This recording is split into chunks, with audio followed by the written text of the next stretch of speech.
نعرہ تکبیر، نعرہ تکبیر، حضرت محمد مصطفیٰ، حضرت محمد مصطفیٰ، غلام احمد کی، غلام احمد کی، ماتم دیاروں کی،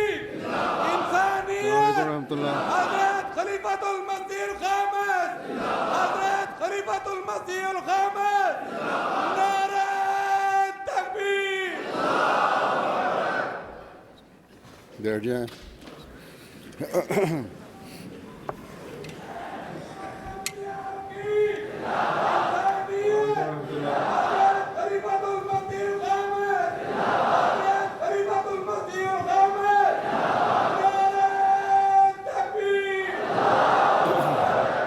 نسیم باجوہ صاحب تلاوت۔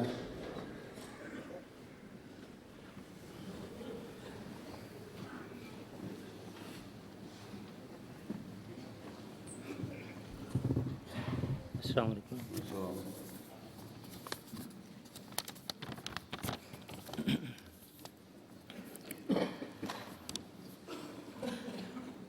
اعوذ باللہ من الشیطان الرجیم، بسم اللہ الرحمن الرحیم۔ اللہ نور السماوات والارض،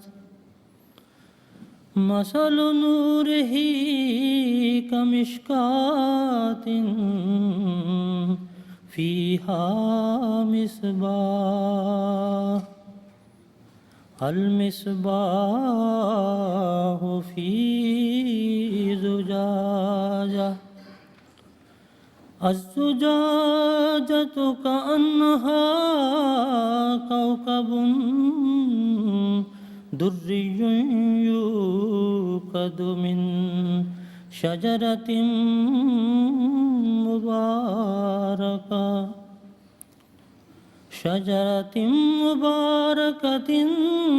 زیتونۃ لا شرقیۃ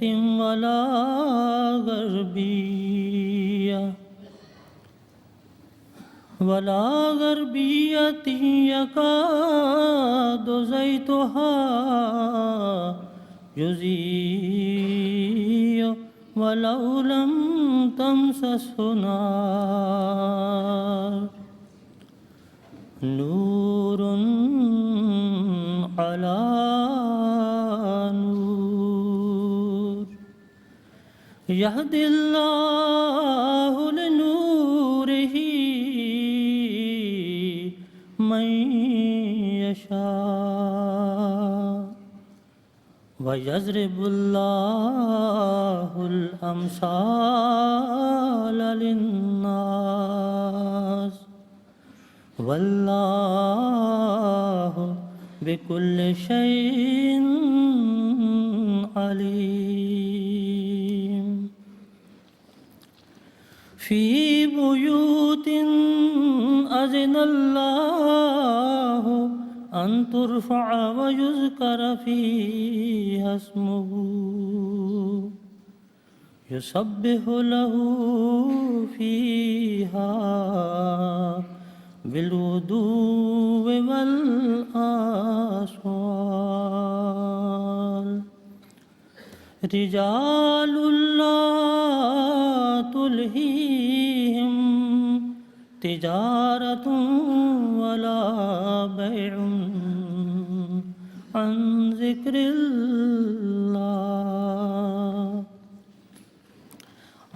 ذِكْرِ اللَّهِ وَإِقَامِ الصَّلَاةِ وَإِيتَاءِ الزَّكَاةِ، يَخَافُونَ يَوْمًا تَتَقَلَّبُ فِيهِ الْقُلُوبُ وَالْأَبْصَارُ، ليجزيهم الله أحسن ما عملوا ويزيدهم من فضله والله يرزق من يشاء بغير حساب۔ سورۃ النور آیات 36 تا 39۔ اللہ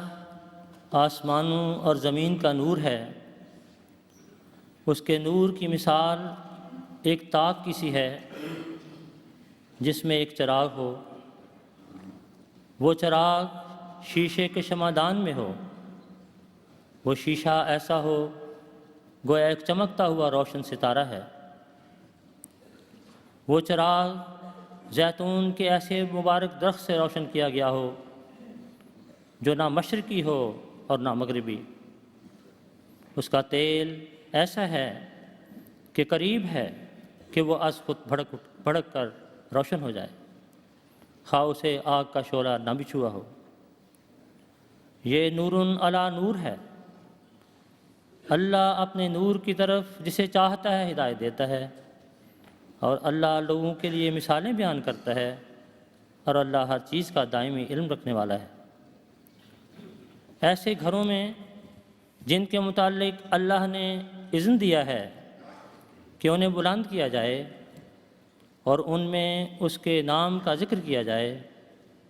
ان میں صبح و شام اس کی تسبیح کرتے ہیں ایسے عظیم مرد جنہیں نہ کوئی تجارت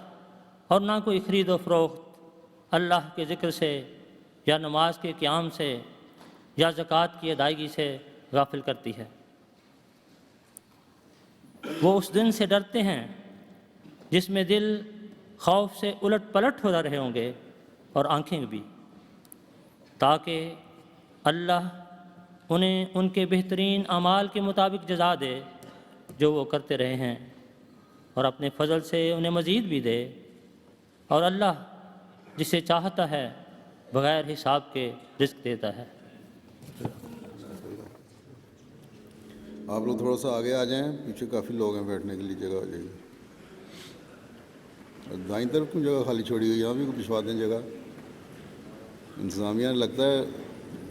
انڈر ایسٹیمیٹ کیا ہے لوگوں کا آنا۔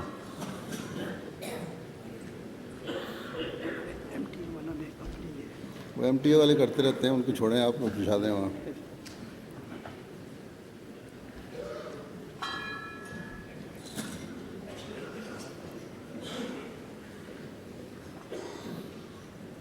ہٹا دو یہ چینیں شینیں جو لگائی ہوئی ہیں، نہیں یہ نہیں پچھلی، آپ کو نہیں کہا میں نے،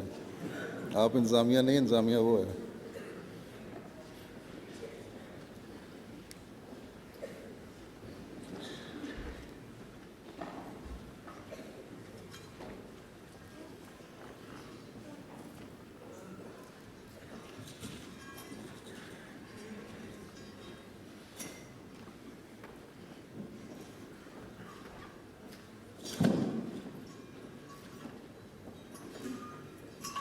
سائڈ پہ لگا دیں اس کو، اسی طرح سائڈ پہ لگا دیں۔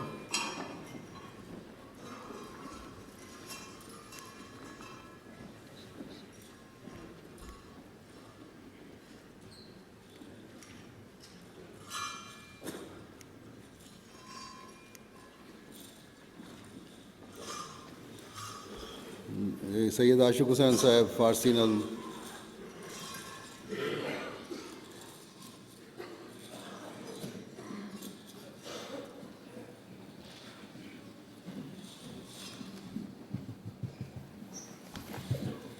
السلام علیکم ورحمۃ اللہ وبرکاتہ۔ حضرت مسیح موعود علیہ السلام کا فارسی کلام محمد مصطفیٰ صلی اللہ علیہ وسلم کی شان میں۔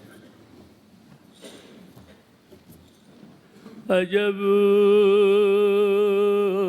نوریست در جنے محمد عجب لالیس در کھونے محمد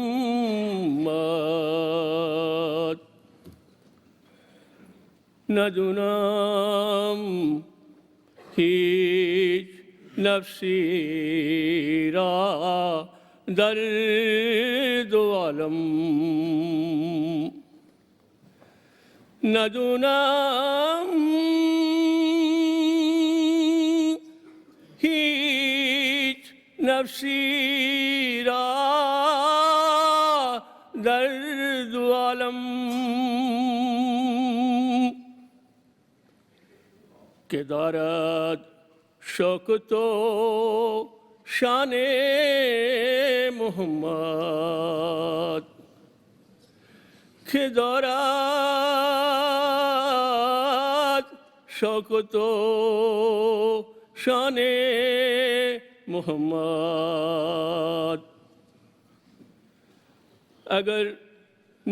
اگر خواهی نجات از مستی نفس اگر خواهی نجات از مستی نفس بیا در ذیل مستان محمد بیا در ذیل مستان محمد اگر خواهی کہ حق گویات سنایات اگر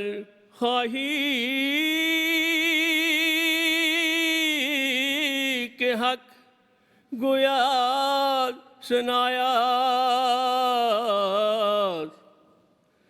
بشو از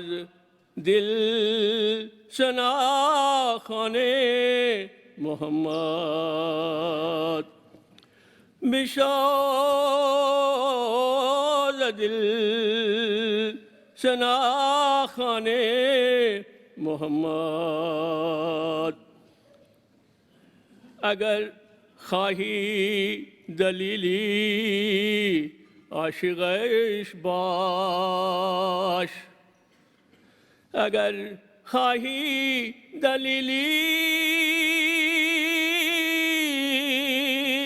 عاشقش باش محمد هست برهان محمد محمد هست برهان محمد منا خوش مرغ از مرغان قلسم منا خوش مرغ از مرغان قلسم که دارد جا در بستان محمد که دارد جا در بستان محمد کرامت اگرچه بی نام و نشناس کرامت گرچه بی نام و نشناس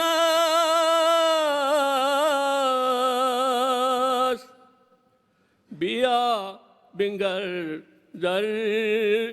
بیا بنگر ز گلمان محمد بیا بنگر ز گلمان محمد عجب نوری در جن محمد. حضرت محمد مصطفیٰ، حضرت محمد مصطفیٰ. اب میں اس کا ترجمہ پیش خدمت کرتا ہوں جو حضرت میر محمد اسماعیل صاحب رضی اللہ تعالیٰ عنہ کا لکھا ہوا ہے اور حضور انور نے اس کی تجہیز نظر بھی فرمائی. محمد کی جان میں ایک عجیب نور ہے. محمد کی کان میں عجیب و غریب لال ہے. میں دونوں جہانوں میں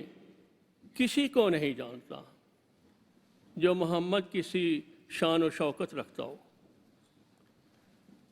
اگر تو نفس کی مستی سے نجات چاہتا ہے تو محمد کے مستانوں میں ہو جا. اگر چاہتا ہے کہ حق تعالیٰ تیری تعریف کرے تو دل سے محمد کا مداح خواں ہو جا. اگر اس کی سچائی کی دلیل چاہتا ہے تو اس کا عاشق بن، کیونکہ محمد خود محمد کی دلیل ہے. میں طائران قدس میں سے وہ اعلیٰ پرندہ ہوں جس کا بسیرا محمد کے باغ میں ہے. اگرچہ کرامت اب مفقود ہے مگر تو آ اور اسے محمد کے غلاموں میں دیکھ لے. اللہم صلی علی محمد و آل محمد.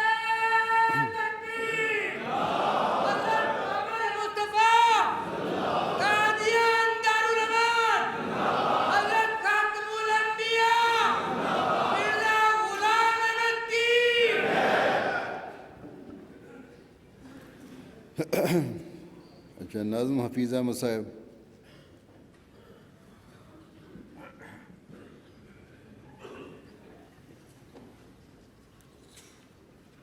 اردو نظم کلام حضرت مسیح موعود علیہ السلام. السلام علیکم ورحمۃ اللہ. علیہ السلام. کلام حضرت اقدس مسیح موعود علیہ السلام.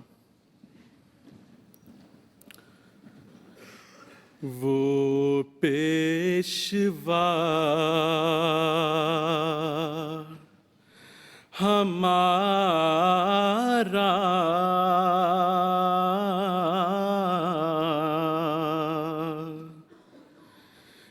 جس سے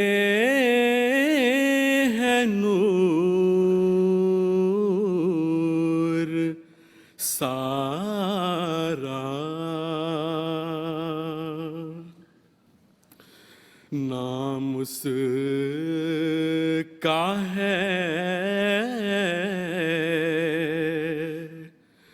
محمد.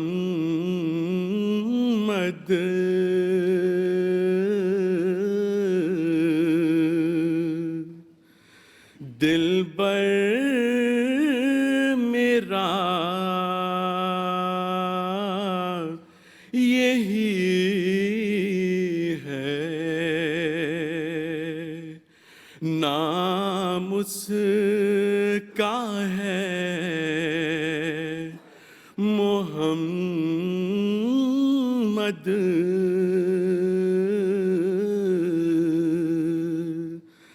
دلبر میرا یہی ہے.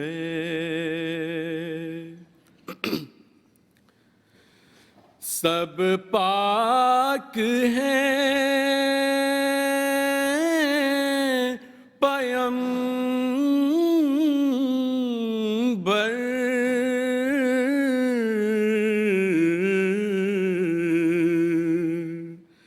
ایک دوسرے سے بہتر، لیکز خدائے برتر،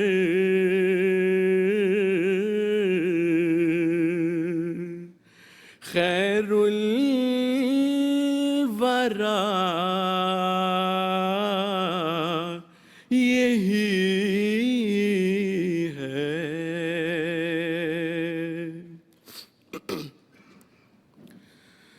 پہلوں سے خوب تر ہے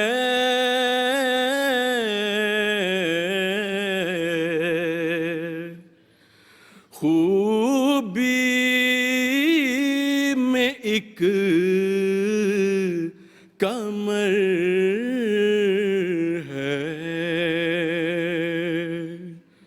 اس پر ہر ایک نظر ہے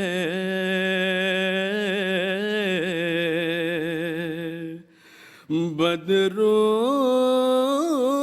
دو جا یہی ہے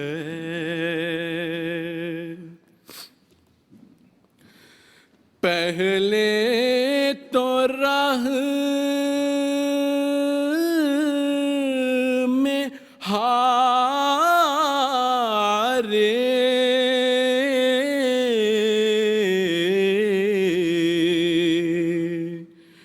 پار اس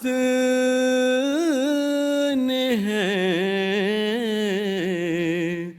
اتارے میں جاؤں اس کے وارے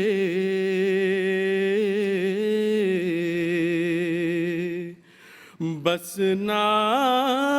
خدا یہی ہے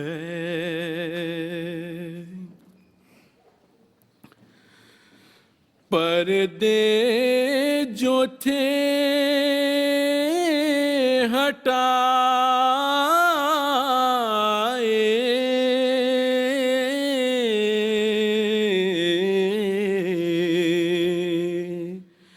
اندر کی راہ دکھائے دل یار سے ملائے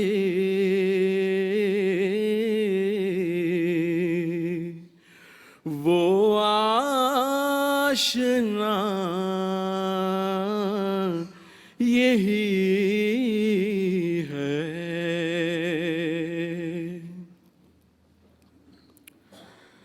وہ یار لا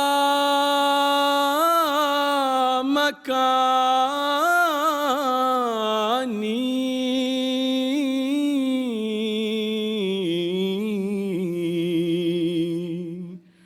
وہ دل بر نہانی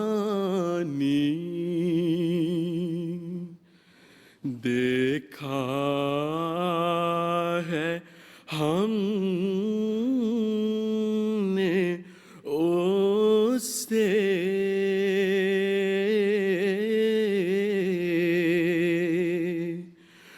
بس رہنما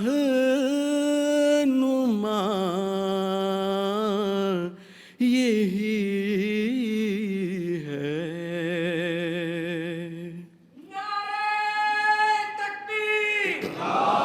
حضرت محمد مصطفیٰ حضرت محمد مصطفیٰ غلام احمد کی نعرہ تکبیر دیکھا ہے ہم نے اس سے حضرت محمد مصطفیٰ بس غلام احمد کی نعرہ تکبیر یہی ہے وہ آج شاہدی ہے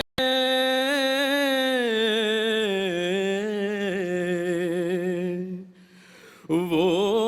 تاج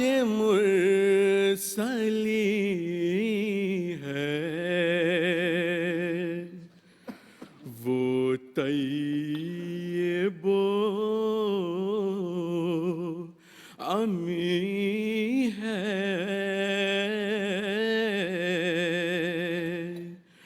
اس کی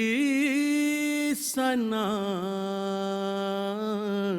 یہی ہے.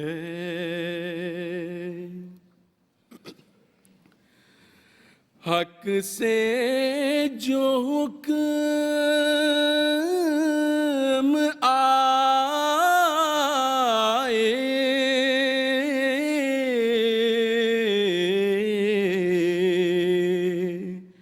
اس نے وہ کر دکھائے.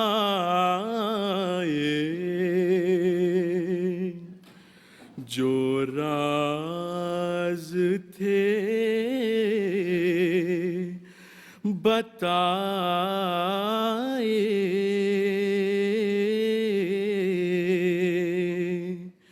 نعم العطا یہی ہے. جو راز تھے بتائے نعم العطا یہی ہے.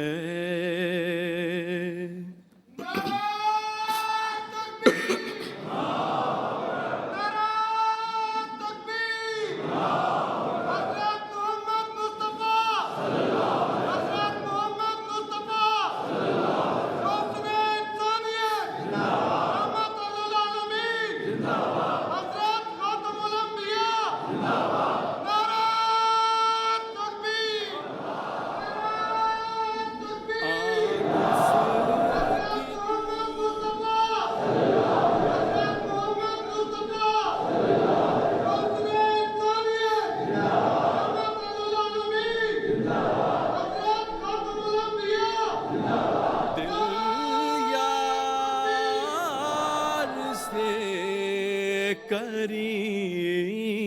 ہے ہاتھوں میں شمع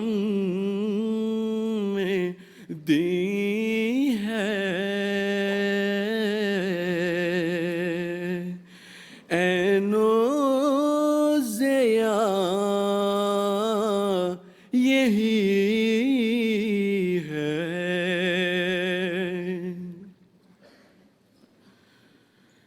جو راز دی تھے بھارے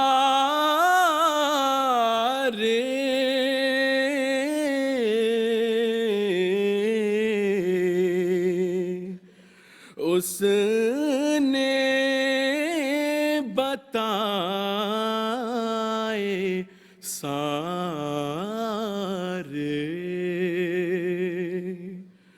دولت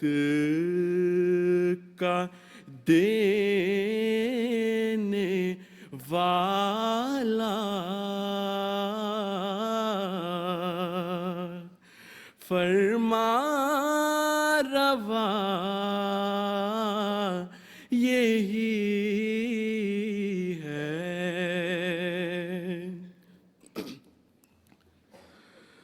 اس نور پر فدا ہوں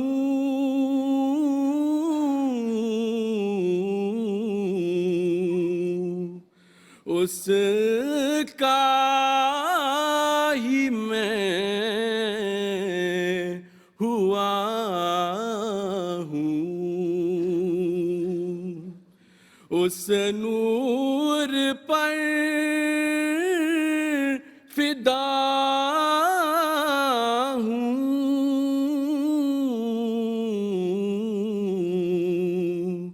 اس کا ہی میں ہوا ہوں. وہ ہے میں چیز کیا ہوں،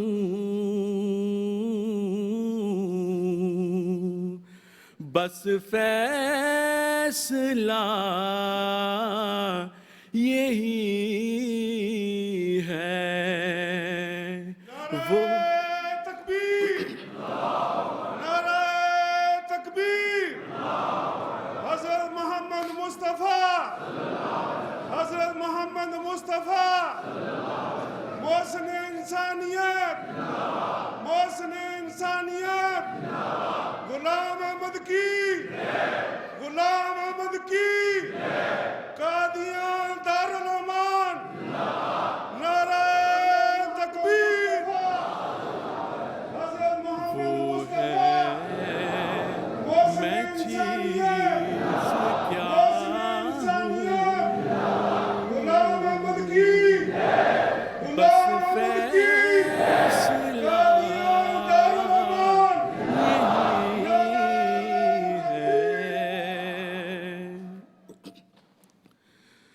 وہ دل بر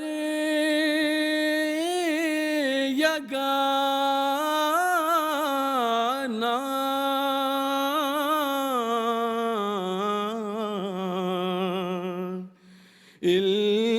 علموں کا ہے خزانہ، باقی ہے سب فسانہ، سچ بے خطا یہی ہے، وہ پیشوا ہمارا جس سے ہے نور سارا، نام اس کا ہے محمد، دلبر میرا یہی ہے۔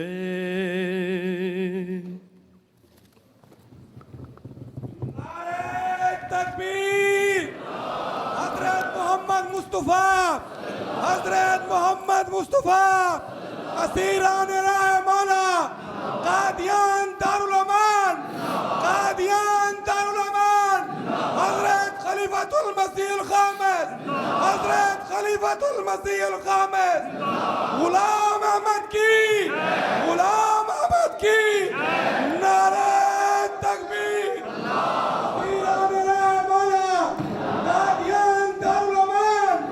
قادیان دارالعمان، حضرت خلیفۃ المسیح الخامس، حضرت خلیفۃ المسیح الخامس، غلام احمد کی، غلام احمد کی، نعرہ تکبیر، اسیران راہ مولا، قادیان دارالعمان، قادیان دارالعمان، حضرت خلیفۃ المسیح الخامس، حضرت خلیفۃ المسیح الخامس، السلام علیکم ورحمۃ اللہ وبرکاتہ۔ اشہد ان لا الہ الا اللہ وحدہ لا شریک لہ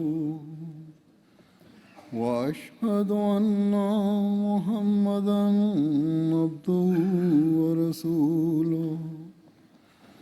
اما بعد فاعوذ باللہ من الشیطان الرجیم، بسم اللہ الرحمن الرحیم، الحمد للہ رب العالمین،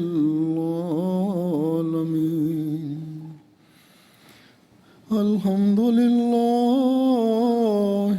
رب العالمين الرحمن الرحيم مالك يوم الدين إياك نعبد وإياك نستعين اهدنا الصراط المستقيم صراط الذين أنعمت عليهم غير المغضوب عليهم ولا الضالين.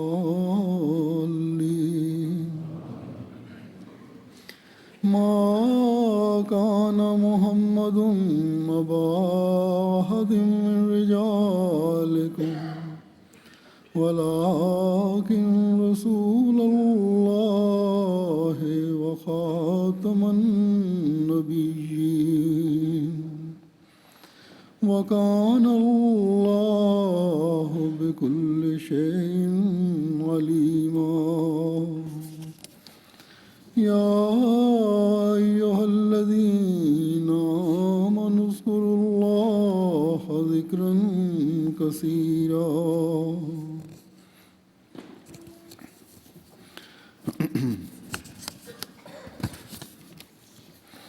يا أيها النبي إنا أرسلناك شاهدا ومبشرا ونذيرا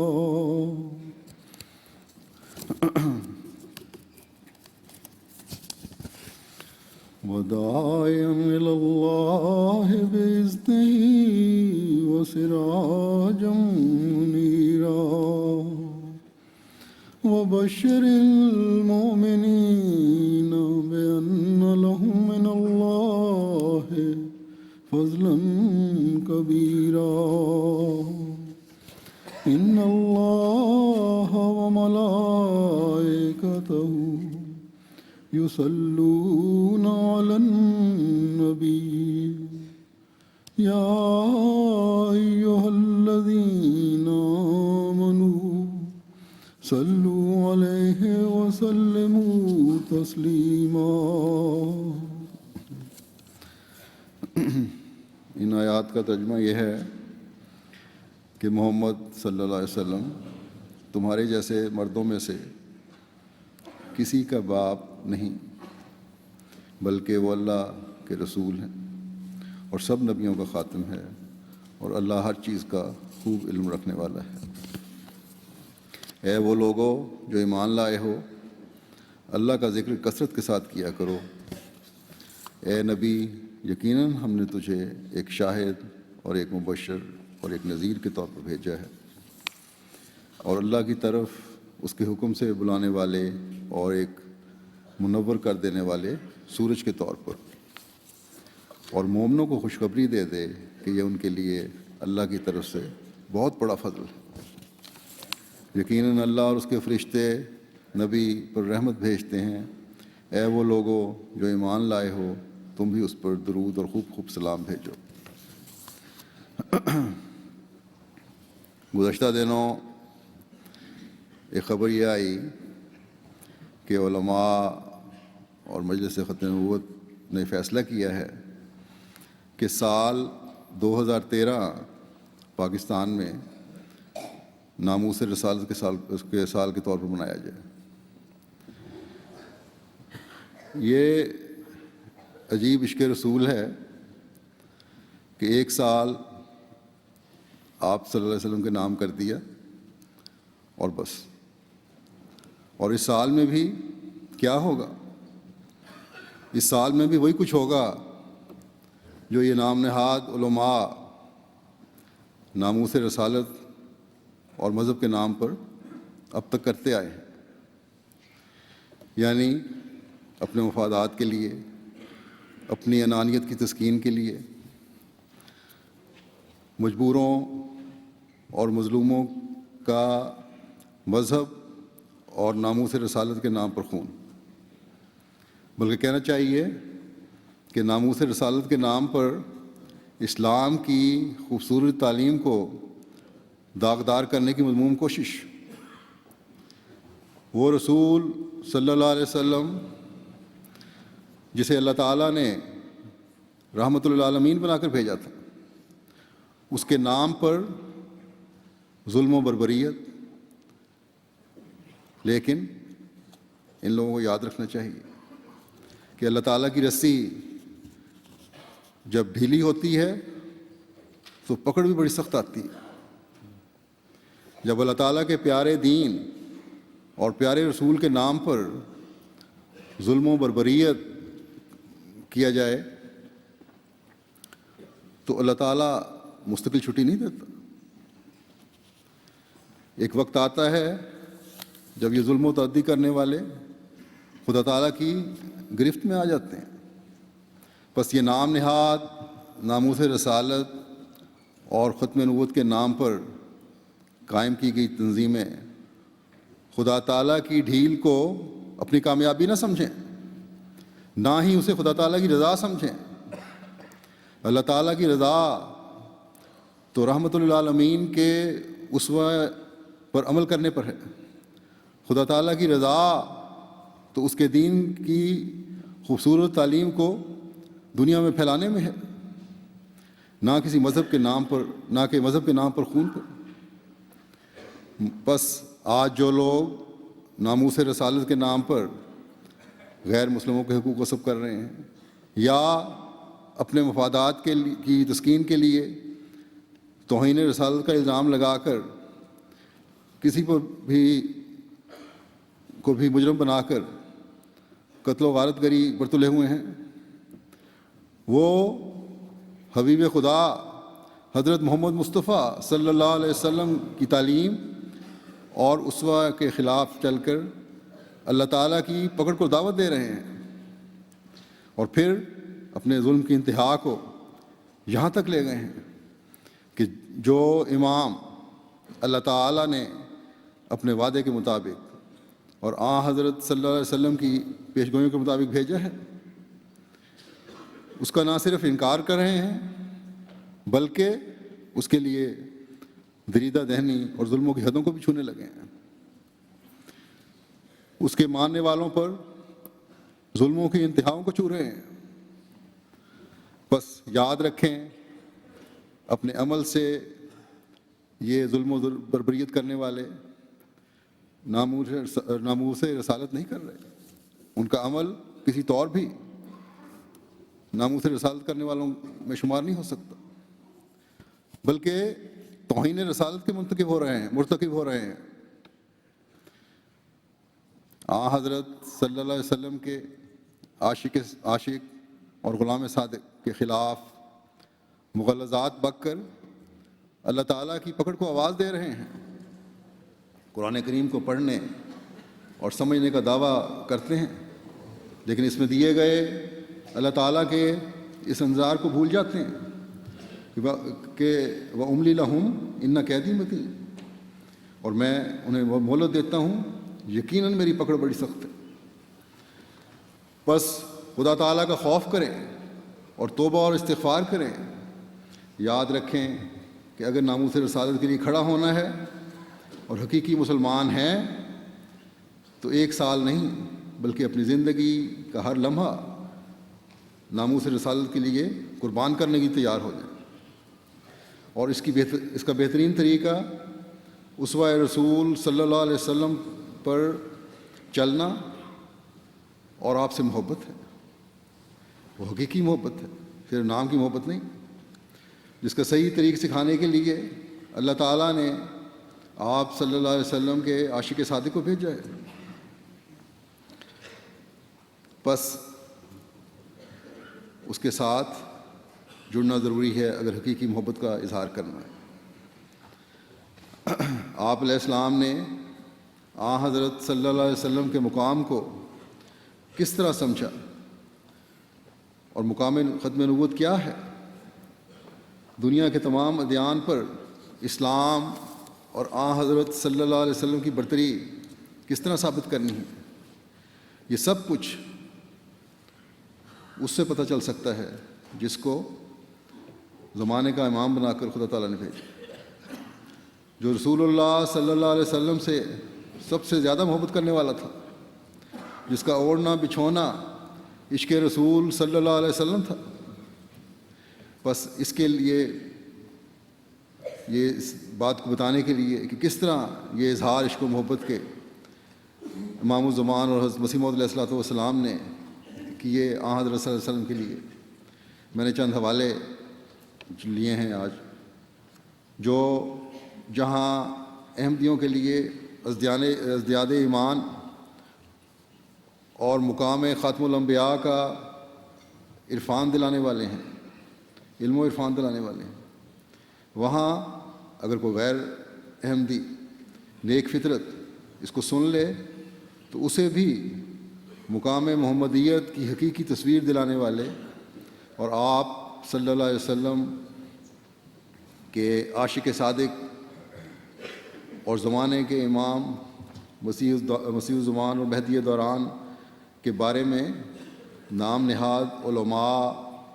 کی طرف سے پیدا کی گئی غلط فہمیوں کو دور کرنے والے ہیں۔ حضرت صلی اللہ علیہ وسلم کے مقام اور آپ صلی اللہ علیہ وسلم کے سامنے اپنی حیثیت کے بارے میں حضرت مسیح موعود علیہ الصلوۃ والسلام کیا فرماتے ہیں؟ سب سے بڑا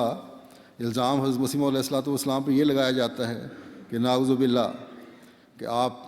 اپنے آپ کو حضرت صلی اللہ علیہ وسلم کے مقابل پر کھڑا کرتے ہیں، اور یہ ہم نام نہاد ناموس رسالت کے دیوانے کبھی برداشت نہیں کر سکتے۔ حضرت مسیح موعود علیہ الصلوۃ والسلام فرماتے ہیں، کیا ایسا بدبخت مفتری جو خود رسالت اور نبوت کا دعویٰ کرتا ہے قرآن شریف پر ایمان رکھ سکتا ہے؟ اور کیا ایسا وہ شخص جو قرآن شریف پر ایمان رکھتا ہے اور آیت ولاکن رسول اللہ و خاتم النبیین کو خدا کا کلام یقین رکھتا ہے، وہ کہہ سکتا ہے کہ میں حضرت صلی اللہ علیہ وسلم کے بعد رسول اور نبی ہوں؟ صاحب انصاف طلب کو یاد رکھنا چاہیے کہ اس عاجز نے کبھی اور کسی وقت حقیقی طور پر نبوت یا رسالت کا دعویٰ نہیں کیا، اور غیر حقیقی طور پر کسی لفظ کو استعمال کرنا اور لغت کے عام معنوں کے لحاظ سے اس کو بول چال میں لانا مستلزم کفر نہیں ہے، یعنی پھر کفر لازم نہیں آتا۔ مگر میں اس کو بھی پسند نہیں کرتا کہ اس میں عام مسلمانوں کو دھوکہ لگ جانے کا احتمال ہے، لیکن وہ مکالمات اور مخاطبات جو اللہ جل شانہ کی طرف سے مجھ کو ملے ہیں، جن میں یہ لفظ نبوت اور رسالت کا بکثرت آیا ہے، ان کو میں بوجہ معمور ہونے کے مخفی نہیں رکھ سکتا۔ جب اللہ تعالیٰ نے مجھے نبی اور رسول کہا ہے تو میں کس طرح مخفی رکھوں؟ لیکن بار بار کہتا ہوں کہ ان الہامات میں جو لفظ مرسل یا رسول یا نبی کا میری نسبت آیا ہے اپنے حقیقی معنوں پر مستعمل نہیں ہے، اور اصل حقیقت جس کی میں علی رؤوس الاشہاد گواہی دیتا ہوں یہی ہے جو ہمارے نبی صلی اللہ علیہ وسلم خاتم الانبیاء ہیں، اور آپ کے بعد کوئی نبی نہیں آئے گا، نہ کوئی پرانا اور نہ کوئی نیا۔ ومن قال بعد رسولنا و سیدنا انی نبی اور رسول علی وجہ الحقیقت والافتراء و ترک القرآن و احکام الشریعت الغراء فہو کافر کذاب۔ غرض ہمارا مذہب یہی ہے کہ جو شخص حقیقی طور پر نبوت کا دعویٰ کرے اور حضرت صلی اللہ علیہ وسلم کے دامن فیوز سے اپنے تئیں الگ کر کے اور اس پاک سرچشمے سے جدا ہو کر آپ ہی براہ راست نبی اللہ بننا چاہے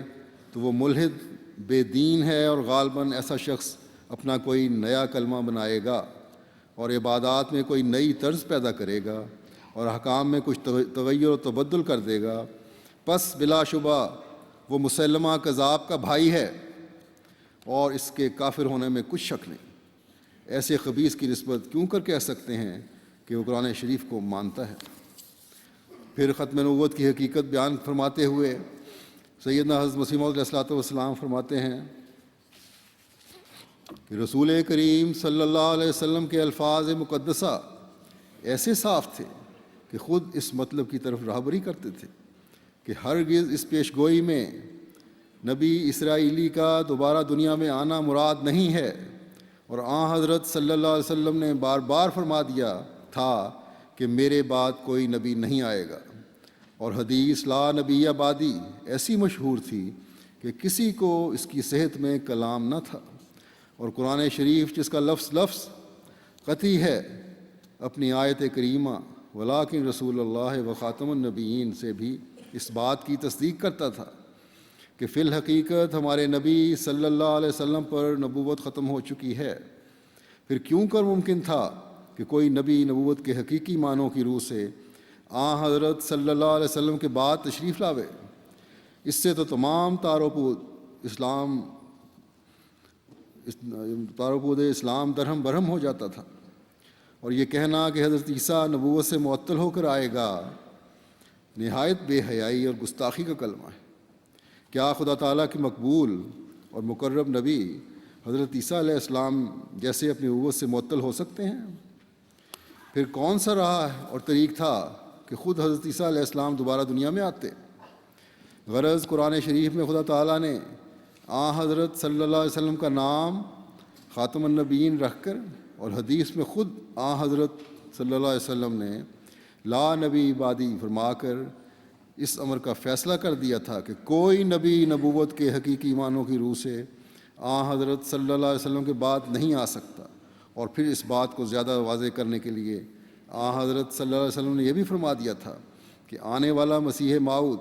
اسی امت میں سے ہوگا، چنانچہ صحیح بخاری کی حدیث امامکم منکم اور صحیح مسلم کی حدیث فامکم منکم جو عین مقام ذکر مسیح موعود میں ہے صاف طور پر بتلا رہی ہے کہ مسیح موعود اسی امت میں سے ہوگا۔ پھر اس بات کا اظہار فرماتے ہوئے کہ ہر ایک فیضان آن حضرت صلی اللہ علیہ وسلم کی پیروی پر موقوف ہے، سیدنا حضرت مسیح موعود علیہ الصلوۃ والسلام فرماتے ہیں ہمارا یہ ایمان ہے کہ آخری کتاب اور آخری شریعت قرآن ہے، اور بعد اس کے قیامت تک ان معنوں سے کوئی نبی نہیں ہے جو صاحب شریعت ہو یا بلا واسطہ مطابقت آن حضرت صلی اللہ علیہ وسلم وہی پا سکتا ہو، یا بلا واسطہ مطابقت آن حضرت صلی اللہ علیہ وسلم وہی پا سکتا ہو، بلکہ قیامت تک یہ دروازہ بند ہے، اور مطابقت نبوی سے نعمت وہی حاصل کرنے کے لیے قیامت تک دروازے کھلے ہیں۔ وہ وہی جو اتباع کا نتیجہ ہے کبھی منقطع نہیں ہوگی مگر نبوت شریعت والی یا نبوت مستقلہ منقطع ہو چکی ہے۔ پھر آن حضرت صلی اللہ علیہ وسلم کا ایک عظیم شان معجزہ بیان فرماتے ہوئے حضرت مسیح موعود علیہ الصلوۃ والسلام فرماتے ہیں کہ ایک عظیم شان معجزہ آن حضرت صلی اللہ علیہ وسلم کا یہ ہے کہ تمام نبیوں کی وحی منقطع ہو گئی اور معجزات نابود ہو گئے، اور ان کی امت خالی اور تہی دست ہے، صرف قصے ان لوگوں کے ہاتھ میں رہ گئے، مگر آن حضرت صلی اللہ علیہ وسلم کی وحی منقطع نہیں ہوئی اور نہ معجزات منقطع ہوئے، بلکہ ہمیشہ بدریہ کاملین امت جو شرف اتباع سے مشرف ہیں ظہور میں آتے ہیں۔ اسی وجہ سے مذہب اسلام ایک زندہ مذہب ہے اور اس کا خدا زندہ خدا ہے، چنانچہ اس زمانے میں بھی اس شہادت کے پیش کرنے کے لیے یہی بندہ حضرت عزت موجود ہے، اس طرف اشارہ فرما رہے ہیں حضرت مسیح علیہ السلام۔ پھر آن حضرت صلی اللہ علیہ وسلم کے حسن روحانی کی کشش بیان فرماتے ہوئے آپ فرماتے ہیں کہ انسان کی پیدائش میں دو قسم کے حسن ہیں، ایک حسن معاملہ، اور وہ یہ کہ انسان خدا تعالیٰ کی تمام امانتوں اور عہد کے ادا کرنے میں رعایت رکھے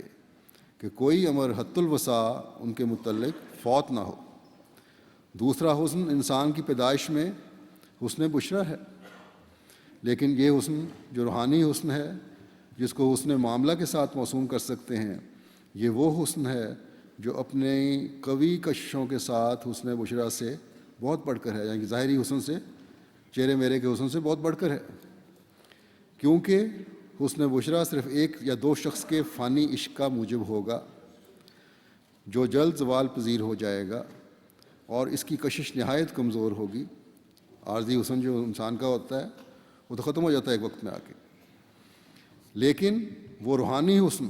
جس کو حسن معاملہ سے موسوم کیا گیا ہے وہ اپنی کششوں میں ایسا سخت اور زبردست ہے کہ ایک دنیا کو اپنی طرف کھینچ لیتا ہے، اور زمین و آسمان کا ذرہ ذرہ اس کی طرف کھینچا جاتا ہے۔ اور قبولیت دعا کی بھی در حقیقت فلسفی یہی ہے کہ جب ایسا روحانی حسن والا انسان جس میں محبت الہیہ کی روح داخل ہو جاتی ہے، جب کسی غیر ممکن اور نہایت مشکل امر کے لیے دعا کرتا ہے اور اس دعا پر پورا زور دیتا ہے، تو چونکہ وہ اپنی ذات میں حسن روحانی رکھتا ہے، اس لیے خدا تعالیٰ کے امر اور اذن سے اس عالم کا ذرہ ذرہ اس کی طرف کھینچا جاتا ہے۔ تجربے اور خدا تعالیٰ کی پاک کتاب سے ثابت ہے کہ دنیا کے ہر ایک ذرے کو طبعاً ایسے شخص کے ساتھ ایک عشق ہوتا ہے، اور اس کی دعائیں ان تمام ذرات کو ایسا اپنی طرف کھینچتی ہیں جیسا کہ آہن ربا لوہے کو اپنی طرف کھینچتا ہے، جیسا کہ مقناطیس لوہے کو اپنی طرف کھینچتا ہے۔ بس غیر معمولی باتیں جن کا ذکر کسی علم طبی اور فلسفہ میں نہیں، اس کشش کے باعث ظاہر ہو جاتی ہیں، اور وہ کشش تبھی ہوتی ہے جب سے کہ ثانی مطلق نے یعنی خدا تعالیٰ نے عالم اجسام کو ذرات سے ترکیب دی ہے۔ ہر ایک ذرے میں وہ کشش رکھی ہے، اور ہر ایک ذرہ روحانی حسن کا عاشق صادق ہے، اور ایسا ہی ہر ایک سعید روح بھی، کیونکہ وہ حسن تجلی گاہ حق ہے۔ ایسا حسن روحانی حسن جو اللہ تعالیٰ کی طرف لے جانے والا ہے، اللہ تعالیٰ کو دکھانے والا ہے، وہی حسن تھا جس کے لیے فرمایا گیا کہ اسجدوا لآدم فسجدوا الا ابلیس، اور اب بھی بتیرے ابلیس ہیں جو اس حسن کو شناخت نہیں کرتے، مگر وہ حسن بڑے بڑے کام دکھلاتا رہا ہے۔ فرمایا نوح میں بھی وہی حسن تھا جس کی پاس خاطر حضرت عزت جل شانہ کو منظور ہوئی، اور تمام منکروں کو پانی کے عذاب سے ہلاک کیا گیا۔ پھر اس کے بعد موسیٰ بھی وہی حسن روحانی لے کر آیا جس نے چند روز تکلیفیں اٹھا کر آخر فرعون کا بیڑا غرق کیا۔ پھر سب کے بعد سید الانبیاء اور خیر الورا مولانا و سیدنا حضرت محمد مصطفیٰ صلی اللہ علیہ وسلم ایک عظیم الشان روحانی حسن لے کر آئے، جس کی تعریف میں یہی آیت کریمہ کافی ہے، دنا فتدلّا فکان قاب قوسین او ادنیٰ، یعنی وہ نبی جناب الہی سے بہت نزدیک چلا گیا اور پھر مخلوق کی طرف جھکا، اور اس طرح پر دونوں حقوں کو جو حق اللہ اور حق العباد ہے ادا کر دیا، اور دونوں قسم کا حسن روحانی ظاہر کیا، اور دونوں قوسوں میں وتر کی طرح ہو گیا، یعنی کہ بندے اور خدا کے درمیان ایک وتر کی طرح ہو گیا، ایک لکیر ہو گئی، یعنی دونوں قوسوں میں جو ایک درمیانی خط کی طرح ہو۔ فرمایا اس حسن کو ناپاک تباہ اور اندھے لوگوں نے نہ دیکھا، جیسا کہ اللہ تعالیٰ فرماتا ہے ینظرون الیک وہم لا یبصرون، یعنی تیری طرف وہ دیکھتے ہیں مگر تو انہیں دکھائی نہیں دیتا، آخر وہ سب اندھے ہلاک ہو گئے۔ حضرت محمد مصطفیٰ، حضرت خاتم الانبیاء، محسن انسانیت، اسلام احمدیت، غلام احمد کی جلسہ سالانہ قادیان دارالعمان، نعرہ تکبیر، محسن انسانیت، اسلام احمدیت، غلام احمد کی جلسہ سالانہ قادیان دارالعمان، نعرہ تکبیر، محسن انسانیت، اسلام احمدیت۔ حضرت صلی اللہ علیہ وسلم اللہ تعالیٰ کے انوار قبول کرنے کا کامل نمونہ تھے، جس تک کوئی دوسرا نہیں پہنچ سکتا۔ اس بارے میں حضرت مسیح موعود علیہ الصلوۃ والسلام فرماتے ہیں چونکہ حضرت صلی اللہ علیہ وسلم اپنی پاک باطنی و انشراح صدری و عصمت و حیا و صدق و صفا و توکل و وفا اور عشق الہی کے تمام لوازم میں سب انبیاء سے بڑھ کر اور سب سے افضل و اعلیٰ و اکمل و ارفع و اجلا و اصفا تھے، اس لیے خدائے جل شانہ نے ان کو اتر کمالات خاصہ سے سب سے زیادہ معطر کیا، اور وہ سینہ اور دل جو تمام اولین و آخرین کے سینہ و دل سے فراخ تر و پاک تر و معصوم تر اور روشن تر تھا، وہ اسی لائق ٹھہرا کہ اس پر ایسی وحی نازل ہو کہ جو تمام اولین و آخرین کی وحیوں سے اقوا و اکمل و ارفع و اتم ہو کر صفات الہیہ کے دکھلانے کے لیے ایک نہایت صاف اور کشادہ اور وسیع آئینہ ہو۔ سو یہی وجہ ہے کہ قرآن شریف ایسے کمالات عالیہ رکھتا ہے جو اس کی تیز شعاؤں اور شوخ کرنوں کے آگے تمام صحف سابقہ کی چمک کل عدم ہو رہی ہے۔ کوئی ذہن ایسی صداقت نکال نہیں سکتا جو پہلے ہی سے اس میں درج نہ ہو، کوئی فکر ایسے برہان عقلی پیش نہیں کر سکتا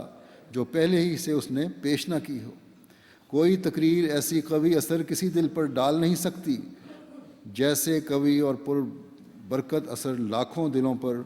وہ ڈالتا ہے، یعنی قرآن کریم۔ وہ بلا شبہ صفات کمالیہ حق تعالیٰ کا ایک نہایت مصفہ آئینہ ہے جس میں سے وہ سب کچھ ملتا ہے جو ایک سالک کو مدارج عالیہ معرفت تک پہنچنے کے لیے درکار ہے۔ پھر حضرت صلی اللہ علیہ وسلم کے بے حد فیضانات اور احسانات کے بارے میں سیدنا حضرت مسیح موعود علیہ الصلوۃ والسلام فرماتے ہیں، خدا وہی خدا ہے جس نے قرآن کو نازل کیا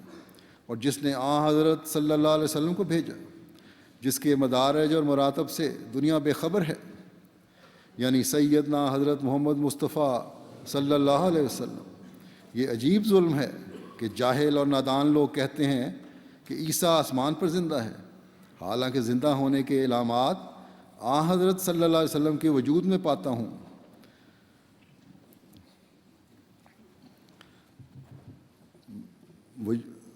وہ خدا جس کو دنیا نہیں جانتی، ہم نے اس خدا کو اس کے نبی کے ذریعے سے دیکھ لیا، اور وہ وحی الہی کا دروازہ جو دوسری قوموں پر بند ہے ہمارے پر محض اس نبی صلی اللہ علیہ وسلم کی برکت سے کھولا گیا، اور وہ معجزات جو غیر قومیں صرف قصوں اور کہانیوں کے طور پر بیان کرتے ہیں، ہم نے اس نبی کے ذریعے سے وہ معجزات بھی دیکھ لیے،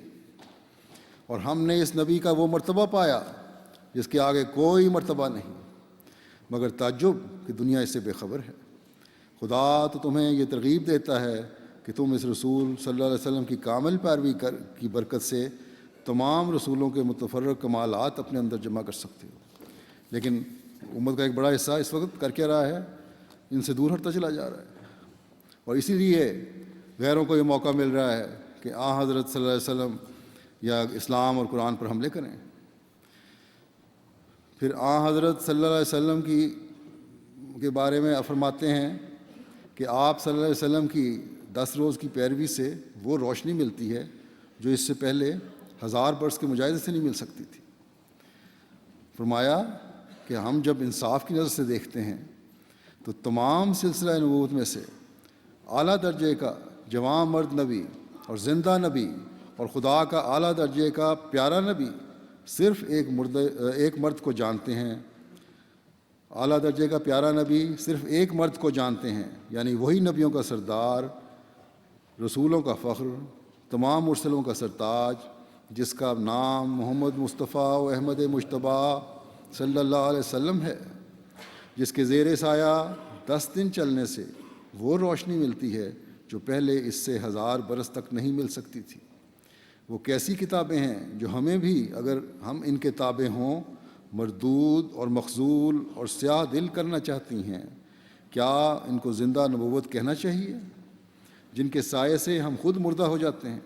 یعنی پہلی جو شریعتیں ہیں۔ یقیناً سمجھو کہ یہ سب مردے ہیں، کیا مردے کو مردہ روشنی بخش سکتا ہے؟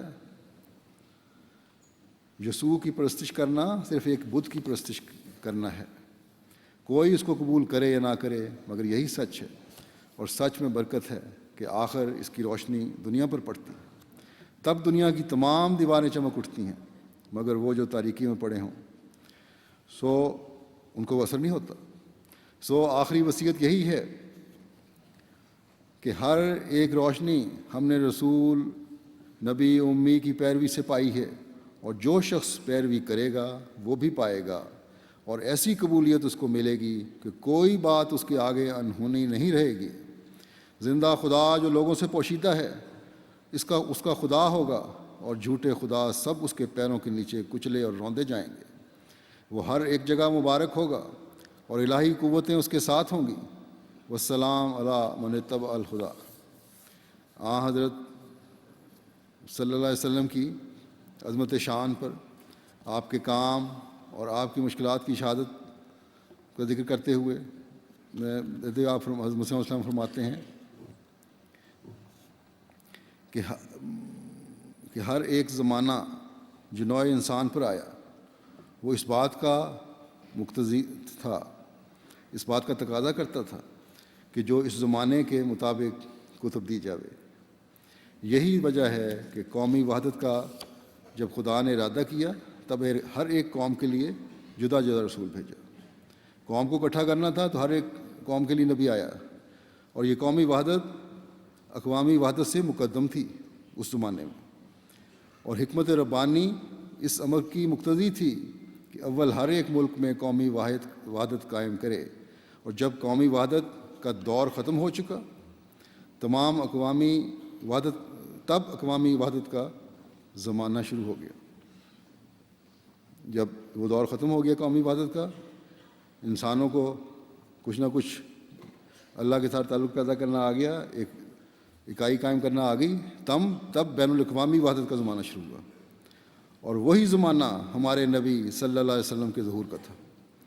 کیونکہ آپ نے تمام دنیا کے انسانوں کو پھر جوڑنا تھا۔ اور یاد رہے کہ کسی رسول اور کسی کتاب کی اس قدر عظمت سمجھی جاتی ہے جس قدر ان کو اصلاح کا کام پیش آتا ہے، اور جس قدر اس اصلاح کے وقت مشکلات کا سامنا پڑتا ہے۔ یعنی کسی رسول جو پہلے رسول گزرے ہیں ان کی عظمت اتنی سمجھی جاتی ہے جتنی ان کا اصلاح کا کام ہو ان کے سامنے، کیونکہ اتنی حد تک ان کو مشکلات کا سامنا ہوتا ہے جن کا انہیں حل کرنا ہوتا ہے۔ فرمایا کہ سو یہ بات ظاہر ہے کہ ابتدائی زمانہ میں جو کتاب نازل ہوئی ہوگی وہ کسی طرح مکمل نہیں ہو سکتی، کیونکہ کام بھی آسان تھا اور محدود تھا۔ فرمایا کیونکہ ابتدائی زمانہ میں ان مشکلات کا وہم و گمان بھی نہیں آ سکتا تھا جو بعد میں پیدا ہوئیں، ایسا ہی قومی وحدت کے زمانے میں اس وقت کے نبیوں اور رسولوں کو مشکلات ہرگز پیش نہیں آ سکتی تھیں جو اقوامی وحدت کے زمانے میں اس نبی کو پیش آئیں، جس کو یہ حکم ہوا کہ جو تمام قوموں کو ایک وحدت پر قائم کرو۔ یعنی یہ مشکلات صرف حضرت صلی اللہ علیہ وسلم کو پیش آئیں جب آپ کو ساری دنیا کو اکٹھا کرنے کا حکم ہوا۔ یعنی جتنا مشکل وسیع کام ہے اتنی مشکلات ہیں،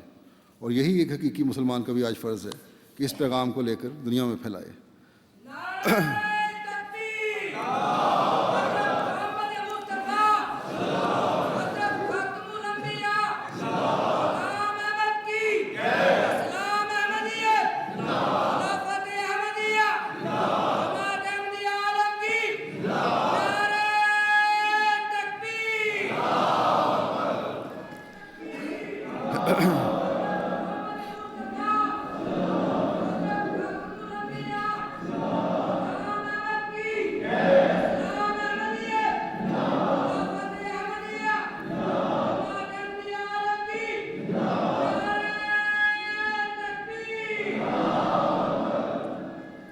اپنی عربی تحریر البلاغ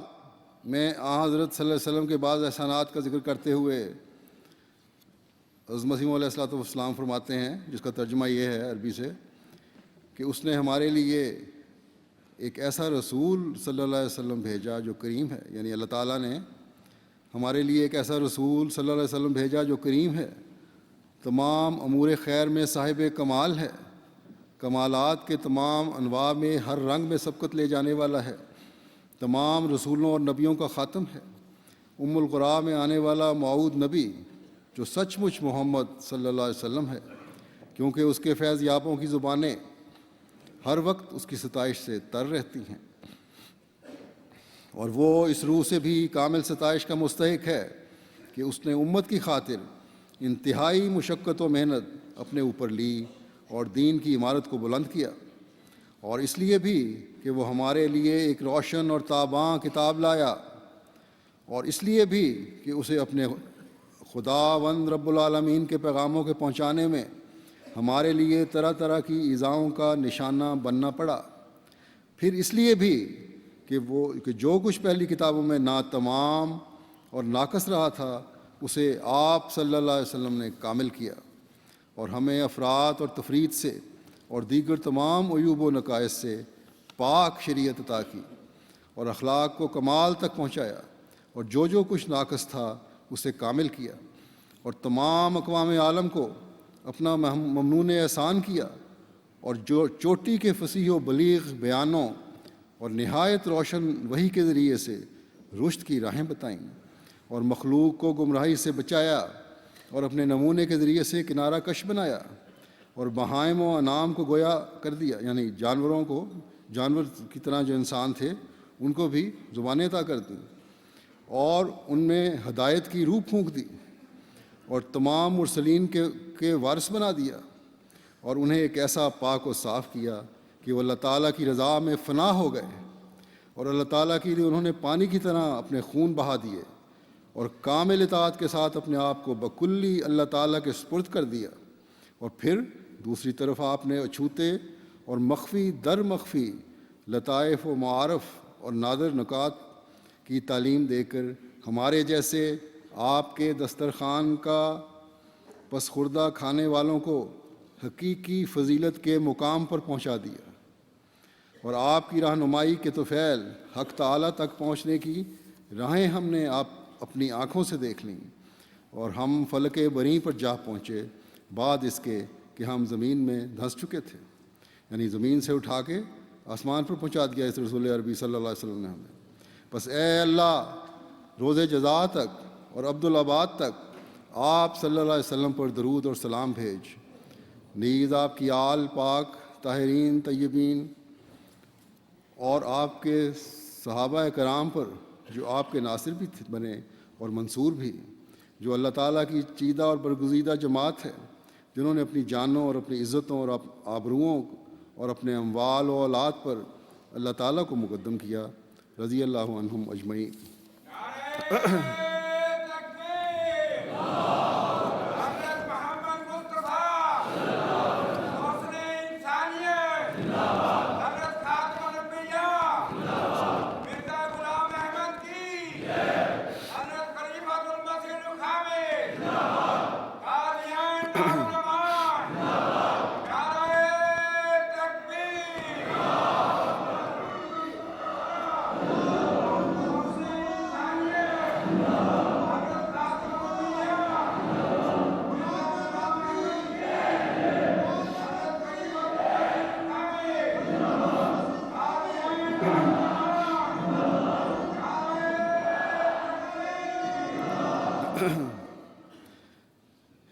آپ صلی اللہ علیہ وسلم فرماتے ہیں کہ حضرت صلی اللہ علیہ وسلم کی شفاعت اخروی کا ثبوت کیا ہے؟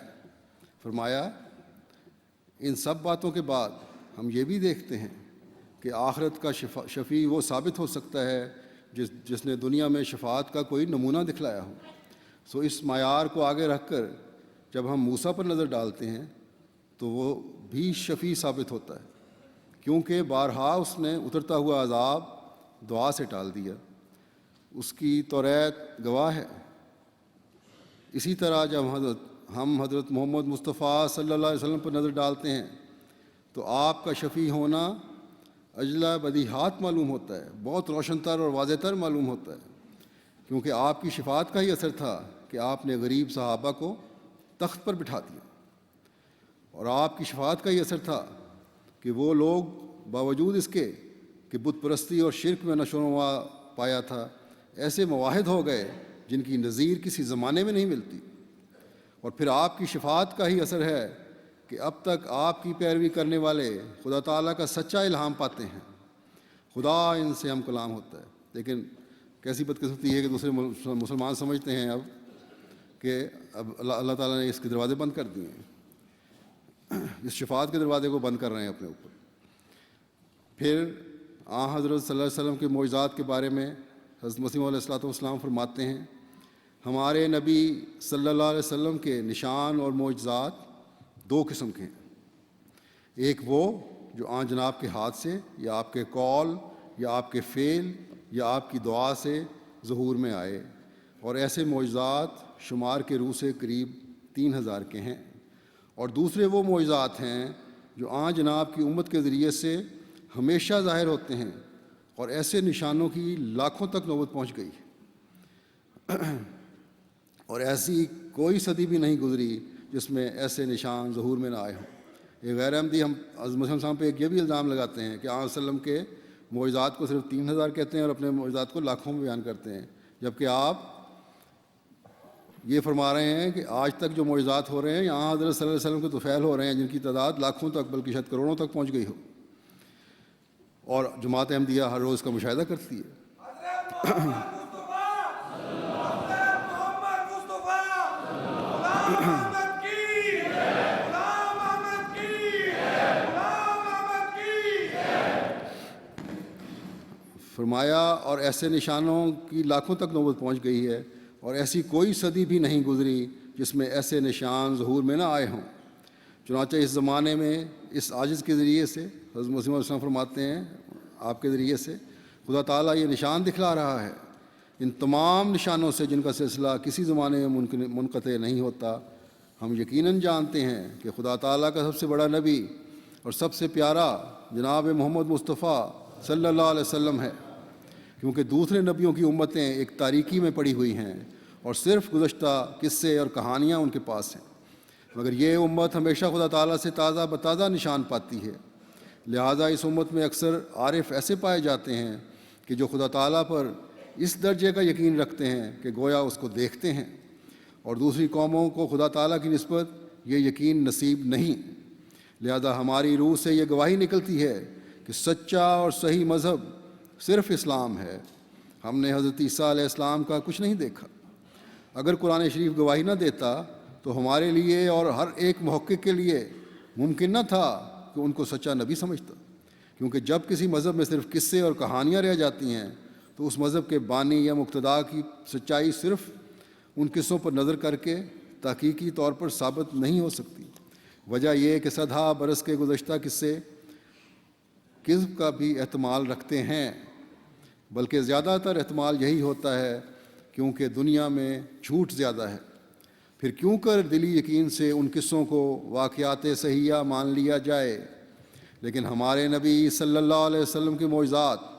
صرف قصوں کے رنگ میں نہیں ہیں، بلکہ ہم حضرت صلی اللہ علیہ وسلم کی پیروی کر کے خود ان نشانوں کو پا لیتے ہیں۔ لہٰذا معائنہ اور مشاہدہ کی برکت سے ہم حق الیقین تک پہنچ جاتے ہیں۔ سو اس کامل اور مقدس نبی کی کس قدر شان بزرگ ہے، جس کی نبوت ہمیشہ طالبوں کو تازہ بتازہ ثبوت دکھلاتی رہتی ہے، اور ہم متواتر نشانوں کی برکت سے اس کمال سے مراتب عالیہ تک پہنچ جاتے ہیں کہ گویا خدا تعالیٰ کو ہم آنکھوں سے دیکھ لیتے ہیں۔ پس مذہب اسے کہتے ہیں اور سچا نبی اس کا نام ہے جس کی سچائی کی ہمیشہ تازہ بہار نظر آئے۔ محض قصوں پر جن میں ہزاروں طرح کی کمی بیشی کا امکان ہے بھروسہ کر لینا عقل مندوں کا کام نہیں ہے۔ دنیا میں صدہا لوگ خدا بنائے گئے اور صدہا پرانے افسانوں کے ذریعے سے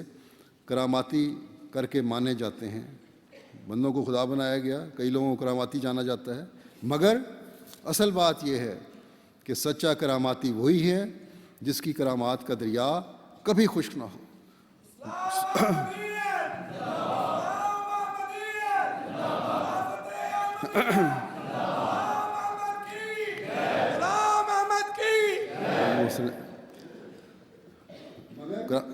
کرامات کا دریا کبھی خشک نہ ہو، سو وہ شخص ہمارے سید و مولا نبی صلی اللہ علیہ وسلم ہیں۔ یہاں آپ کو نعرہ لگانا چاہیے تھا۔ خدا تعالیٰ نے ہر ایک زمانے میں اس کامل اور مقدس کے نشان دکھلانے کے لیے کسی نہ کسی کو بھیجا ہے، اور اس زمانے میں مسیح موعود کے نام سے مجھے بھیجا ہے۔ دیکھو تکبیر! نعرہ تکبیر! اسلام احمدیت! جماعت احمدیہ عالمگیر!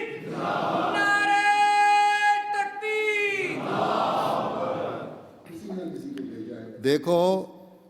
آسمان سے نشان ظاہر ہو رہے ہیں، اور طرح طرح کے خارق ظہور میں آ رہے ہیں، اور ہر ایک حق کا طالب ہمارے پاس رہ کر نشانوں کو دیکھ سکتا ہے، گو وہ عیسائی ہو یا یہودی یا آریہ۔ یہ سب برکات ہمارے نبی صلی اللہ علیہ وسلم کی ہیں۔ محمد است امام و چراغ ہر دو جہاں، محمد است فروزندہ زمین و زماں، خدا نہ گویمش از ترس حق مگر با خدا، خدا نماست وجودش برائے عالمیاں۔ یعنی محمد ہر دو جہاں کے امام اور نور ہیں، محمد زمین و آسمان کی روشنی کرنے والے ہیں۔ خدا کے خوف کی وجہ سے اس کو خدا تو نہیں کہتا، مگر اس کا وجود دنیا کے لیے خدا نما ہے۔ پھر حضرت صلی اللہ علیہ وسلم کی کامل ہمدردی اور دنیا کو روشن کرنے کا ذکر فرماتے ہوئے حضرت مسیح علیہ الصلوۃ والسلام فرماتے ہیں، دنیا میں ایک رسول آیا تاکہ ان بہروں کو کان بخشے جو نہ صرف آج سے بلکہ صدہا سال سے بہرے ہیں۔ کون اندھا ہے اور کون بہرا ہے؟ وہی جس نے توحید کو قبول نہیں کیا، اور نہ اس رسول کو کہ جس نے نئے سرے سے زمین پر توحید کو قائم کیا۔ وہی رسول جس نے وحشیوں کو انسان بنایا اور انسان سے بااخلاق انسان، یعنی سچے اور واقعی اخلاق کے مرکز اعتدال پر قائم کیا، اور پھر بااخلاق انسان سے باخدا ہونے کے الہی رنگ سے رنگین کیا۔ وہی رسول، ہاں وہی آفتاب صداقت جس کے قدموں پر ہزاروں مردے شرک اور دہریت کے، فسق اور فجور کے جی اٹھے اور عملی طور پر قیامت کا نمونہ دکھلایا۔ نعرہ تکبیر! حضرت محمد مصطفیٰ! حضرت محمد مصطفیٰ! محسن انسانیت! محسن انسانیت! حضرت خاتم الانبیاء! نعرہ تکبیر! جس نے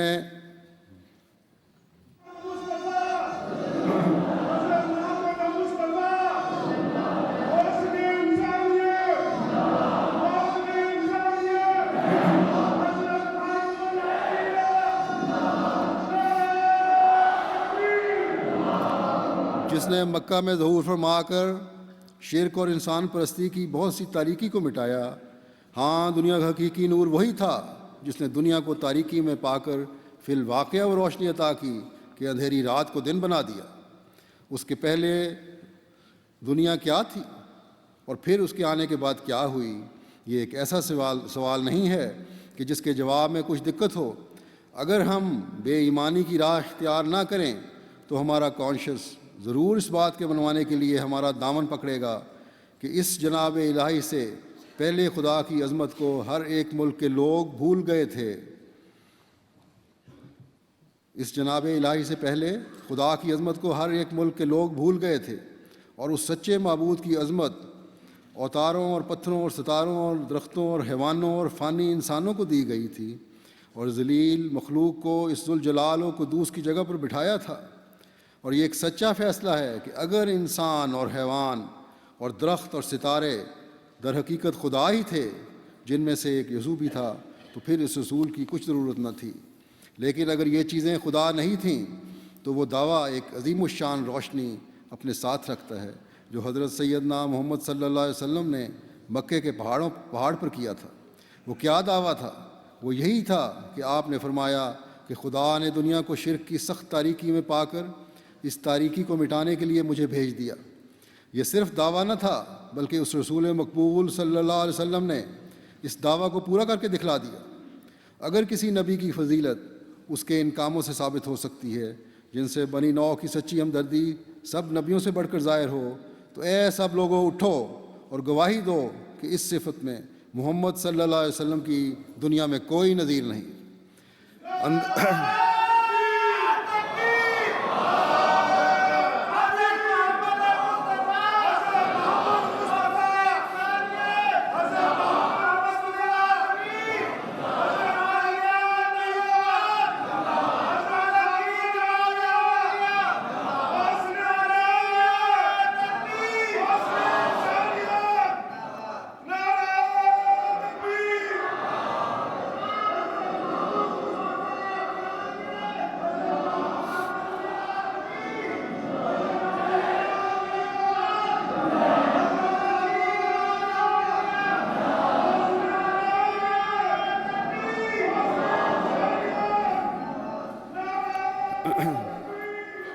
آپ فرماتے ہیں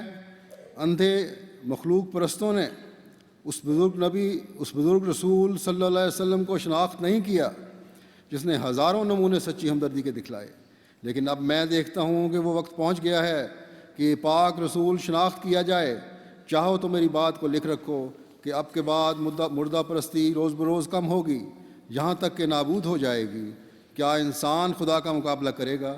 کیا ناچیز قطرہ خدا کے ارادوں کو رد کر دے گا؟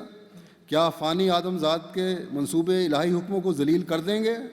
اے سننے والوں سنو، اور اے سوچنے والوں سوچو، اور یاد رکھو کہ حق ظاہر ہوگا اور وہ جو سچا نور ہے چمکے گا۔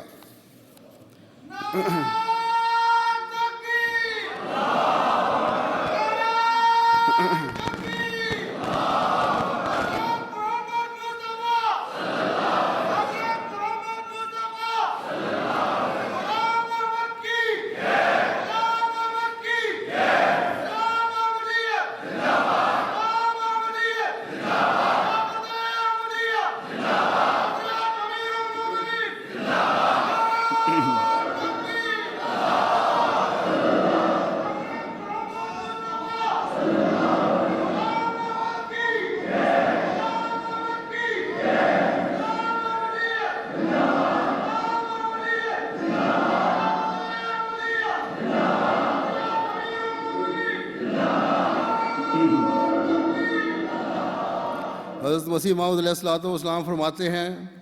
نوع انسان کے لیے روئے زمین پر اب کوئی کتاب نہیں مگر قرآن،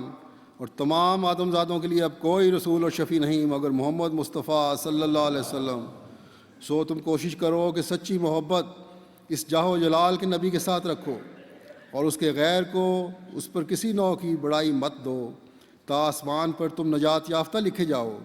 اور یاد رکھو کہ نجات وہ چیز نہیں جو مرنے کے بعد ظاہر ہوگی، بلکہ حقیقی نجات وہ ہے کہ اسی دنیا میں اپنی روشنی دکھلاتی ہے۔ نجات یافتہ کون ہے؟ وہ جو یقین رکھتا ہے جو خدا سچ ہے اور محمد صلی اللہ علیہ وسلم اس میں اور تمام مخلوق میں درمیانی شفیع ہے، اور آسمان کے نیچے نہ اس کے ہم مرتبہ کوئی اور رسول ہے اور نہ قرآن کے ہم مرتبہ کوئی اور کتاب ہے۔ اور کسی کے لیے خدا نے نہ چاہا کہ وہ ہمیشہ زندہ رہے، مگر یہ برگزیدہ نبی ہمیشہ کے لیے زندہ ہے، اور اس کے ہمیشہ زندہ رہنے کے لیے خدا نے یہ بنیاد ڈالی ہے کہ اس کے افاضہ تشریعی اور روحانی کو قیامت تک جاری رکھا، اور آخرکار اس کی روحانی فیض رسانی سے اس مسیح موعود کو دنیا میں بھیجا جس کا آنا اسلامی عمارت کی تکمیل کے لیے ضروری تھا، کیونکہ ضرور تھا کہ دنیا ختم نہ ہوتی جب تک کہ محمدی سلسلہ کے لیے ایک مسیح روحانی رنگ کا نہ دیا جاتا جیسا کہ موسوی سلسلہ کے لیے دیا گیا تھا۔ اسی کی طرف یہ آیت اشارہ کرتی ہے کہ اہدنا الصراط المستقیم صراط الذین انعمت علیہم۔ موسیٰ نے وہ متاع پائی جس کو قرون اولیٰ کھو چکے تھے، اور حضرت محمد صلی اللہ علیہ وسلم نے وہ متاع پائی جس کو موسیٰ کا سلسلہ کھو چکا تھا۔ اب محمدی سلسلہ موسوی سلسلے کے قائم مقام ہے، مگر شان میں ہزارہا درجے بڑھ کر، مسیل موسیٰ سے بڑھ کر، اور مسیل ابن مریم سے بڑھ کر ہے۔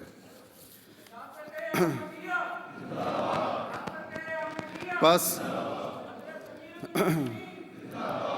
یہ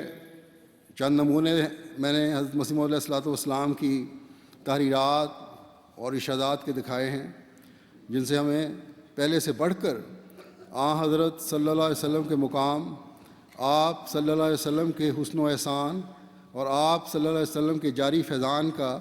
علم و عرفان حاصل ہوتا ہے۔ بس کیا ہے کوئی اور جو اس گہرائی اور اس دلیری سے دنیا پر حضرت محمد رسول اللہ صلی اللہ علیہ وسلم کی شان کو ظاہر کرنے والا ہو؟ یقیناً نہ کوئی ہے اور نہ کوئی ہو سکتا ہے۔ اس زمانے میں اسلام کی نشت ثانیہ کے لیے اور حضرت صلی اللہ علیہ وسلم کے مقام کو دنیا کے دلوں میں بٹھانے کے لیے جس جری اللہ کو اللہ تعالیٰ نے بھیجا ہے وہ حضرت مسیح موعود علیہ الصلوۃ والسلام کے علاوہ اور کوئی نہیں۔ آپ صلی اللہ علیہ وسلم ہی ہیں جنہوں نے آپ علیہ السلام ہی ہیں حضرت مسیح علیہ السلام جنہوں نے آپ صلی اللہ علیہ وسلم پر اعتراض کرنے والوں، اسلام پر حملہ کرنے والوں کے ایسے دندان شکن جواب دیے کہ دشمن دفاع پر مجبور ہو گیا۔ بس ناموس رسالت یہ نہیں کہ گھر بیٹھے باتوں کے تیر چلائے جائیں. ناموس رسالت کے نام پر کمزوروں اور کلمہ گوؤں کو بہیمانہ طور پر ظلم کا نشانہ بنایا جائے، بلکہ اصل خدمت اسلام کی اور غیرت رسول صلی اللہ علیہ وسلم کا اظہار یہ ہے کہ اسلام کی تبلیغ کو دنیا کے کونے کونے میں پہنچا دیا جائے، لوگوں کے ذہنوں میں حضرت خاتم الانبیاء محمد مصطفیٰ صلی اللہ علیہ وسلم کی عظمت کو قائم کیا جائے. بس اس کام کو دنوں سے خاص کر کے یا سال تک محدود کر کے کبھی نہیں کیا جا سکتا. حب پیغمبری کا دعویٰ ہے تو ہر دن اور ہر لمحے کو حضرت محمد رسول اللہ صلی اللہ علیہ وسلم کی شان دنیا پر ظاہر کرنے کے لیے صرف کرنا ہوگا. اور یہ کام حضرت مسیح موعود علیہ الصلوۃ والسلام کی رہنمائی میں اس زمانے میں اللہ تعالیٰ نے آپ کی جماعت کے ہر فرد کے سپرد کیا ہے، اور اللہ تعالیٰ کے فضل سے احمدی اس فریضہ کو انجام دینے کی اکثر احمدی کوشش بھی کرتے ہیں. یورپ، ایشیا، افریقہ، امریکہ یا آسٹریلیا کے بر اعظموں کے شہروں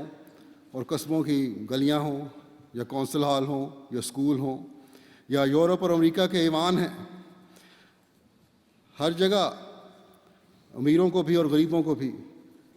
احمدی ہیں جو حضرت صلی اللہ علیہ وسلم کی ذات اور اسلام پر حملے کے ایسے جواب دیتے ہیں کہ ہر شریف الطبع یہ کہنے پر مجبور ہے اور ہو جاتا ہے اکثر کہ اگر یہ اسلام ہے اور یہ سیرت خاتم الانبیاء ہے تو ہم غلطی پر تھے. اور آج اس تعلیم اور سیرت کے واقعات سننے کے بعد ہمارے شکوک و شبہات دور ہو گئے ہیں، اور ہر دورے پر میں یہ دیکھتا ہوں کہ اسی طرح لوگوں کے اظہار ہوتے ہیں. بس آج بھی اگر کسی نے اسلام اور حضرت محمد رسول اللہ صلی اللہ علیہ وسلم پر پھینکے جانے والے تیروں کو روکنے کے لیے طلحہ کا ہاتھ دیکھنا ہے تو اس جری اللہ کے ماننے والوں میں ہی نظر آئے گا. آج بھی اگر اسلام کے دفاع میں اپنے جسم کے انچ پر زخم کھانے والے خالد بن ولید دیکھنے ہیں تو وہ جماعت احمدیہ میں نظر آئیں گے. آج بھی اسلام کی سربلندی کے لیے اور حضرت محمد مصطفیٰ صلی اللہ علیہ وسلم کے نام کو دنیا میں پھیلانے کے مقصد کو پورا کرنے کے لیے ایک کے بعد دوسرا شہید ہوتا دیکھنا ہے تو وہ جماعت احمدیہ میں نظر آئے گا.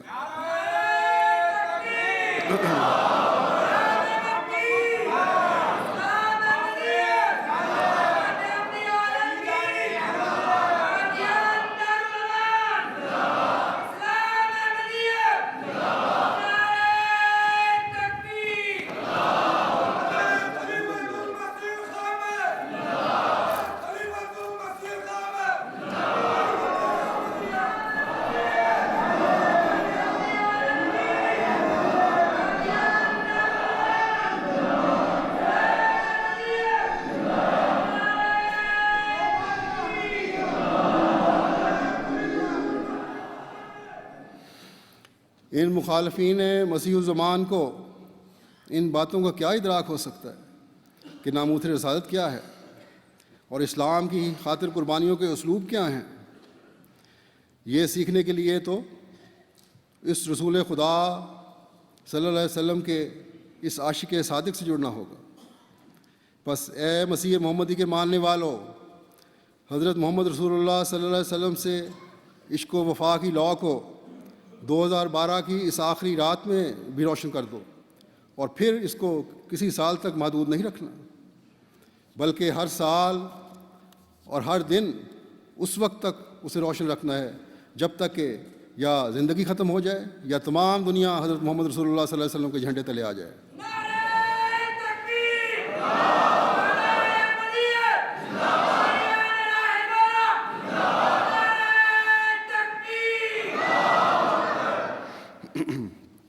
بس آج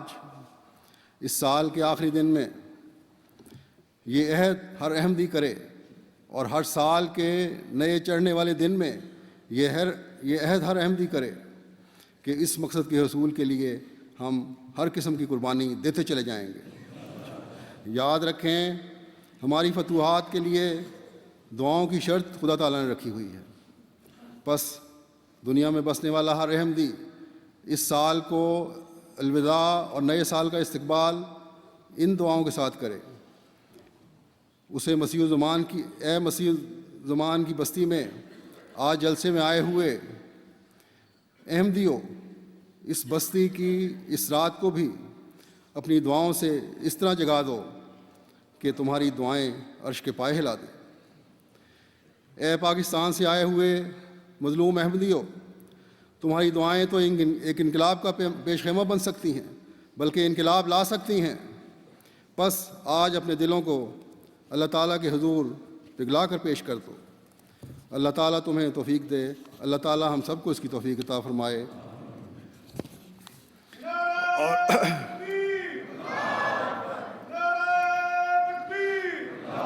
محمد مصطفیٰ، غلام احمد کی، غلام احمد کی، جلسہ سالانہ قادیان، جلسہ سالانہ قادیان، درویشان قادیان، درویشان قادیان، جماعت احمدیہ عالمگیر، جماعت احمدیہ عالمگیر، اسلام عالمگیر، جلسہ سالانہ قادیان، جلسہ سالانہ قادیان، درویشان قادیان، درویشان قادیان، جماعت احمدیہ عالمگیر، جماعت احمدیہ عالمگیر، اسلام عالمگیر۔ خدا کرے کہ جلد تر ہم حضرت محمد رسول اللہ صلی اللہ علیہ وسلم کا جھنڈا دنیا پر لہراتا ہوا دیکھیں۔ دنیا کے کسی کونے میں کسی شخص کو یہ جرت نہ ہو کہ وہ حضرت رسول اللہ صلی اللہ علیہ وسلم کے خلاف زبان کھول سکے۔ آمین یا رب العالمین۔ یہ بھی یاد رکھیں کہ عشق رسول صلی اللہ علیہ وسلم کا سب سے اعلیٰ اظہار آپ پر درود بھیجنے میں ہے۔ بس درود کو اپنی دعاؤں کا اہم ترین حصہ بنا لیں۔ حضرت مسیح موعود علیہ الصلوۃ والسلام اس بارے میں فرماتے ہیں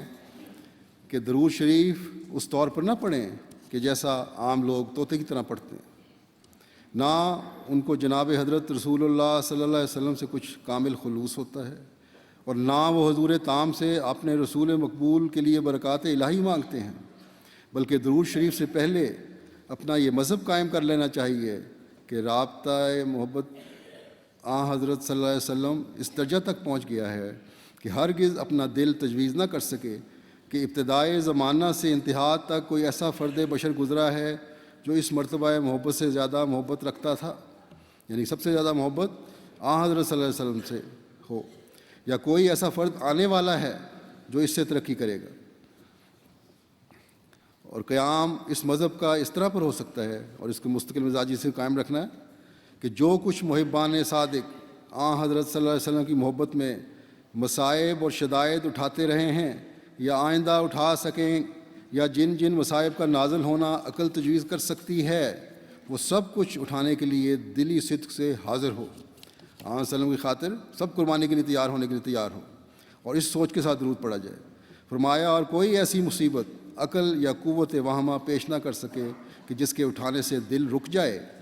اور کوئی ایسا حکم پیش نہ کر سکے کہ جس کی اطاعت سے دل میں کچھ روک یا انقباض پیدا ہو، اور کوئی ایسا مخلوق دل میں جگہ نہ رکھتا ہو جو اس جنس کی محبت میں حصہ دار ہو۔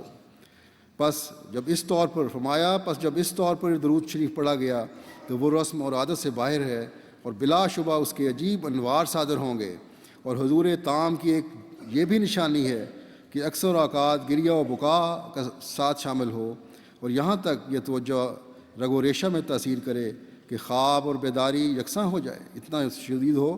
کہ سوتے جاگتے ہر وقت درود زبان پر ہو۔ اللہ تعالیٰ ہمیں اس طرح درود پڑھنے کی توفیق عطا فرمائے اور ہمارے دلوں میں عشق رسول صلی اللہ علیہ وسلم بھر دے، اور ہم جلد سے جلد اسلام کو دنیا پر کامیاب ہوتا دیکھیں، وسلم کے جھنڈے کو دنیا پر لہراتا ہوا دیکھیں۔ آمین۔ اب دعا کر لیں۔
آمین.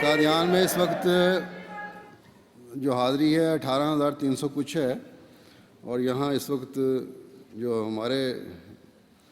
یہاں اس وقت یو کے میں بیٹھے ہوئے جو سن رہے ہیں جلسہ طاہر ہال میں اور خواتین کے ہال میں،